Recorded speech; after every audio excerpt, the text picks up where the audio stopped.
Said, dana ini adalah sebahagian daripada Melaka dan di bawah daripada kuasa kami. Kami ingin kamu membayar cukai sebanyak 1/10. Kalau kamu tidak mau membayar, kamu akan tahu apa akibatnya. Ini bukan milik British. Kami tidak tunduk kepada sesiapa. Kami sudah merdeka sejak dahulu. British sangat kuat. Bagaimana kita mahu melawan mereka? Kita gunakan hutan sebagai perbaikan untuk kita berperang. Kita gunakan yang kita ada taktik iaitu taktik gerila. Kami tidak akan tunduk kepada British. Kami akan lawan sehingga titisan darah yang terakhir. Ampun tuanku, saya datang ke sini ingin memberitahu kepada tuanku kita dikhianati. British telah tahu tempat tersembunyi kita.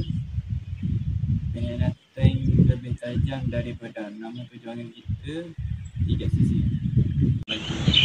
Kenapa kau ingin menolong aku? Kami akan tolong jika diberi kedudukan dalam pemerintahan.